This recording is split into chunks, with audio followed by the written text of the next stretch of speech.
violence that has broken out in Manipur, even as the centre has set up a probe panel. I'm reading here in the Times of India that Manipur militants attack a BSF post with mortars, torch Congress MLA's house.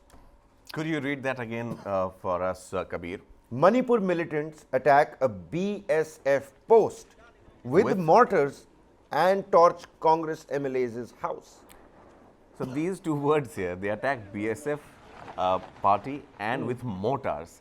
Now, this gives you an idea of what kind of weapons they have, first of all. Secondly, after the visit of Home Minister, this spurt in violence refuses to die down. Now, this is crucial here. Fresh violence in Manipur. Center sets up a probe panel, a third probe panel, Kabir. I mean, train accident, probe panel, bridge collapses, probe panel, and now center sets up probe panel for Manipur violence also.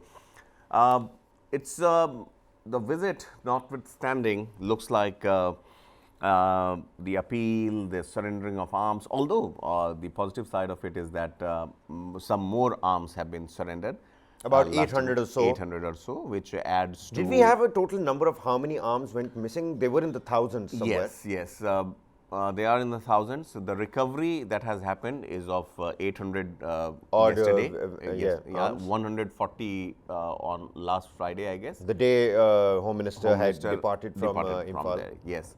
And I think 80 or 90 more in the first leg. So roughly we are talking about 1,000 arms and ammunition being surrendered, but the ones that were looted run into thousands. So again, a minuscule number as compared to the operational arms still in Manipur in the state.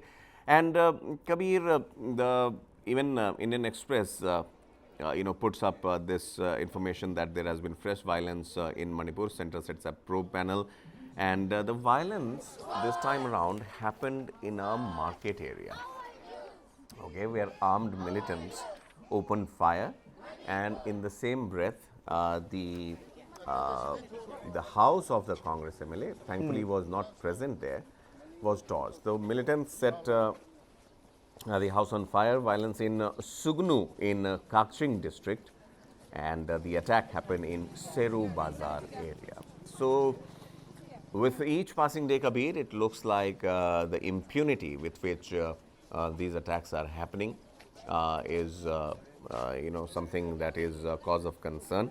And his chief Amit Shah's visit too, on some extent, on some points, yes, it has worked, but on the other, it looks like there's still a lot. I feel it was important and necessary. I feel you wouldn't expect anything less from your Home Minister as well. When you see the kind of way that Manipur has been burning over the last 1 month, you'd expect your Home Minister to hit the ground running. Yes, by all means, Absolutely. by all means.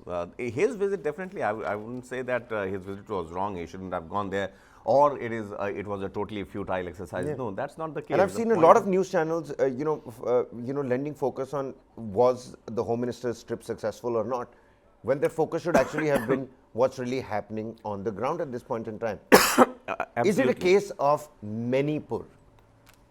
You, yes. Pay heed to the wordplay that I'm, playing at here.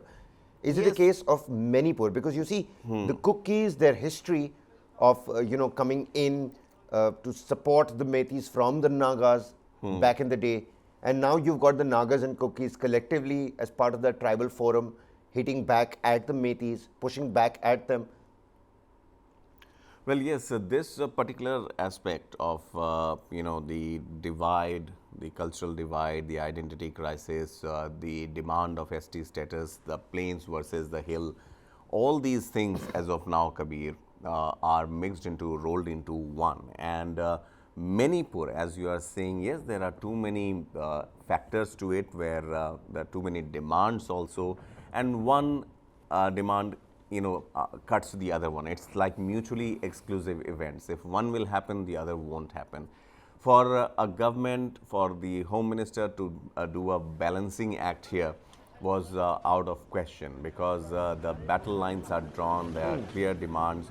So a more stern approach is what they are looking at as of now. And for the common people there, look at them. I mean, I think they must have only heard that the Home Minister is there or the government is taking note, but their demands, their issues remain intact at the ground level, far, far away from the capital city of Imphal. And obviously, some women folk, I heard the other day, I saw the video where they were demanding weapons to be given to them. So the sentiments, the emotions are still very high, and who knows where this whole situation would go from here. Everybody else across the length and breadth of the country, they say separate administration is something that they can't understand. They don't see another line being drawn in the the physical and the political map boundaries of our country. But I'm just thinking, if that's the only way to go about, if these two communities are going to be more happy and harmonious as neighbors, then I mean, isn't that an option that we must be looking at? Because to people outside of Manipur, somebody who's sitting in Gujarat, in Madhya Pradesh, in Uttar Pradesh, is commenting frivolously on what's happening in Manipur. They say, nahi, ek aur batwara nahi ho sakta. There's no room for a separate administration. So, what are we going to do? Wait and watch our brethren kill each other? Exactly. Be at each other's throats? Look at the weaponry they have. Insas rifles, M16s, AKs, you've got grenade launchers. You just saw an army personnel carrying some hefty firework with him. Yes, absolutely. They were rocket launcher sort of things. I mean, using mortars there. This is like proper battleground situation. Within, in your own country. So my point, Kabir, here is the same. That yes, they have the weaponry, they have the wherewithal.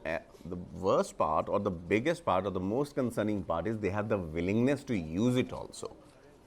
To their own safety, to their own demands, they are willing to use them also. And if people have come to the arms, then obviously there is something, I would say, I mean, I'm looking at the response on the YouTube chat box that we have. Kuki boss baby Chung says the truth shall prevail, and I tell you, weird usernames these days, Pankaj. But Kuki boss baby, I'm just telling you that what you've just said is the fact. What we're trying to understand and speculate is what is the cost of this truth, and how long will it take for the truth to come out? Well, yeah, Nancy Pereira says God is watching everyone. When he beats, there is no sound. Wait and watch. Bhagwan ki lathi mein awaaz nahi hoti hai. That's what Nancy is saying. And Nancy, all money going, I mean, they're also referring to, I guess, to engagements, other engagements of the government there. But Kabir, see, I mean, we are sitting again far, far away. As I mentioned, in terms of Odisha train accident, I'm mentioning the same thing here. We are sitting at least 1,000, 1,050, 500 kilometers away from what is happening on the ground. None of us are experts in these matters. The issues are very much intrinsic, very much domestic there. And so it won't be fair for us to comment on what is happening as of now.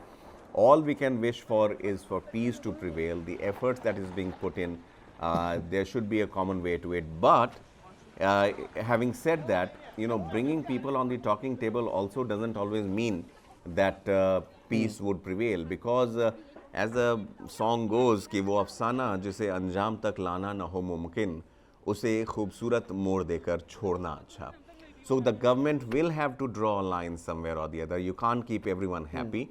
And you can't, ask them to compromise or something. If that is my understanding, had I been in that place, could have been, situation would have been different. My interpretation could have been different. But as I read here, if at all you believe in God, worship and wants peace prevail, you would stop the Methi militants and Arambai and not stop AR Assam rifles. So all these things, see, I mean, these are the ground situation where people are also casting aspersions on at times the Assam rifles, for that matter, their Methi brethren, how it is being seen, how it is interpreted, and why the emotions are so high as of now.